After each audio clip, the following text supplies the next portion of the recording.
Hello everyone, this is Rachna and I'm here with a very inspirational account of none other than Helen Keller. And this is from the story of my life written by her. Well,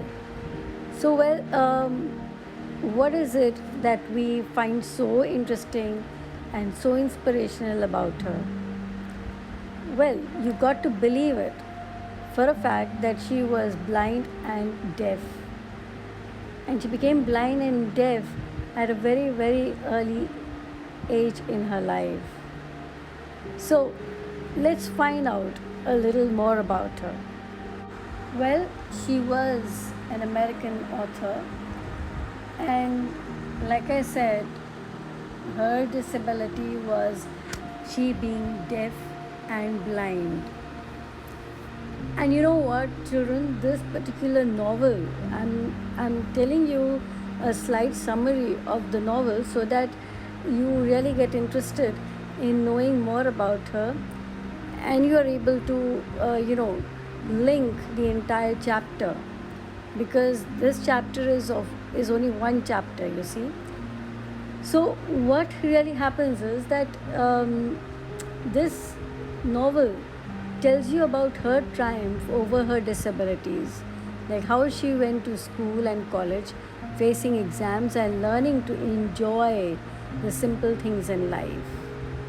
Some of her concerns are common to all young people of her age, but other concerns arose exclusively out of her desire to triumph over her disabilities.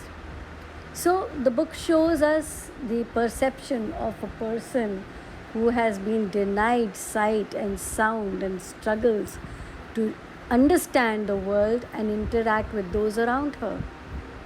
It also shows us how normal people can help to aid those with disabilities. So, you see, Helen Adams Keller, she was born on 27th June 1880 in the northwest Alabama city of Tuscumbia. Her father was a retired Confederate Army captain and editor of a local newspaper. The North Alabamian, while her mother, Kate, was an educated young woman from Memphis. Helen had a younger brother, Phillips Broke, and a sister, Madrid. When Helen was 19 months old, imagine, only 19 months old, she was affected with an unknown illness. People generally feel that it was possibly scarlet fever or meningitis, which left her deaf and blind. Helen, who was an extremely intelligent child, tried to understand her surroundings through touch, smell, and taste. And by the age of 7, Helen had developed nearly 60 hand gestures to communicate with her parents and ask for things. Now, that is not really a small feat. It is really something that she did accomplish. But how is it that she accomplished all this? We are going to try and understand this in the chapter which is given in your book. So now what really happened was that when Helen Keller, she was barely 6 years old, her parents, because she was trying to struggle with a lot of things. She was not able to communicate really well and so on and so forth. So basically what happened was that her parents, they took her to this eminent doctor. But how did they actually land up there? It so happened that when she was seeing all this, and her friends, they were all thinking that there's no way that she could actually see and hear. So the mother, she came up with this this Dickens from American Notes, and she had read this account of Laura Bridgman, and she remembered very, very vaguely that Dr. Ho, he could actually, teach children who are deaf and blind. But then the thought arose in their mind was that he had died long back. So was there anyone who could actually help? But then the father, he had heard of an eminent oculist in Baltimore, and the parents at once, they were determined to take her to Baltimore to see if anything could really happen with her eyes. So off they went there to Baltimore. But then again, what really happened over there was that the entire trip, she says, was beautiful when she was actually going around and she was enjoying everything. And in fact, in the train on her way to Baltimore, she really became very, very friendly with all the other co-passengers. So while she was there, her aunt, she had made a doll which was made out of towel material. So on her way to Baltimore, she was playing with this towel, and she didn't really like the idea because the doll didn't have any eyes. She was touching the doll at all places, and she realized that in the face there were no eyes, and this was she was really hysterical. She was like, no, I need to get these eyes fixed. So she pulled out 2 beads from her aunt's cap, which had beads, and she made her aunt actually fix up that doll and provide it with eyes. So they arrived to Baltimore, and that is how they actually met Dr. Alexander Graham Bell in Washington, because Dr.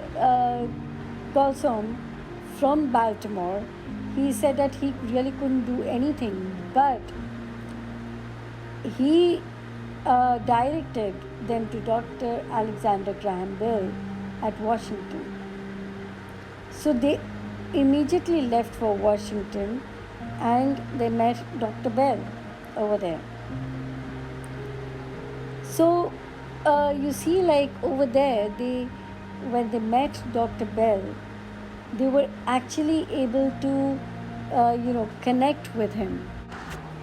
So because what really happened was that when Mr. Bell, he checked her, he put her on his lap and he checked her eyes and all, and he decided that there was not much that they could actually do to bring her eyes back. But then he definitely felt that a lot of other things could happen. So what he did was that he advised her father to write to Mr. Angnos, who was the director of the Perkins Institution in Boston, which is now the scene of Dr. Ho's great labors for the blind. And over there, it is that they actually, were able to find a teacher who was really fit to teach our very own Helen Keller. Okay, so his father, he, at once he arranged for everything, and it was in the summer of 1886 that Miss Sullivan, she was supposed to actually meet. But then what happened was that Miss Sullivan, she couldn't really be there on that very summer.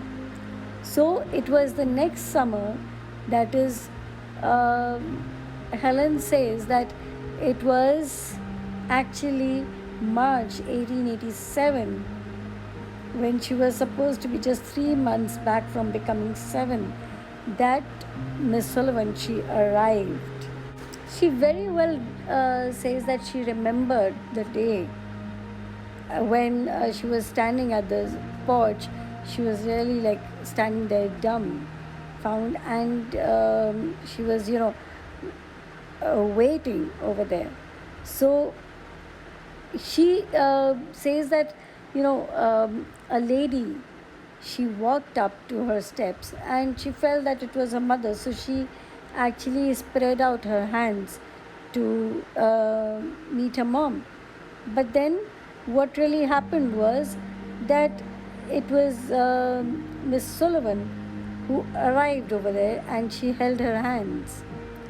And she says that it was that day to the day that she actually, passed out from Perkins and various other institutions, that it was, Annie Sullivan who was there all along for her. So basically, how is it that Annie Sullivan and Helen Keller, they became really good friends? You see now, Annie Sullivan, she was a very, very patient lady, not very old. And what happened was that she would actually, teach Helen Keller in a very different manner, because what really happened was that she wouldn't actually catch up on certain words the way that she was actually supposed to. But then what really happened was that Annie Sullivan, she taught her the first word as doll, because she was very, very much interested in her doll. So she first taught her the word doll, and it was only after that, that she tried to teach her other words, which included water as well. But then what really happened was that she really didn't pick up the word water immediately, and she would continue with other things. But Annie Sullivan, she was very, very patient with her.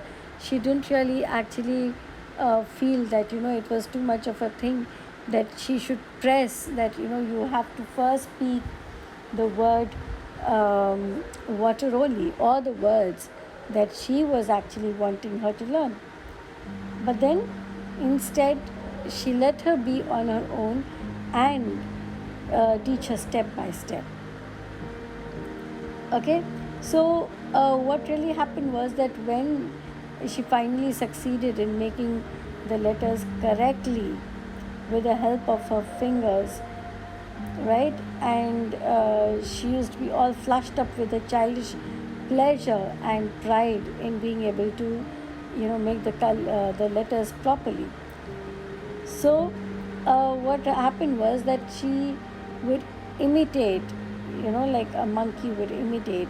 She would imitate certain things, and of course, uh, Annie Sullivan would always be there by her side, helping her learn.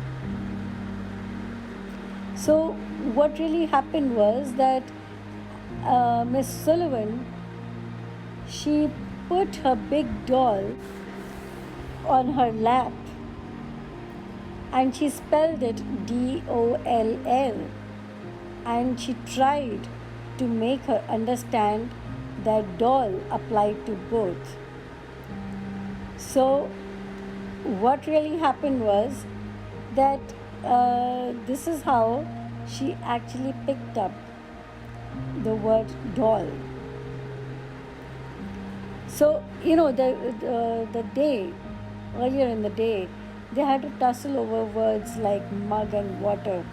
And Miss Sullivan, she tried to impress upon her that mug is, MUG is mug, and that water is different, that is WATER was different.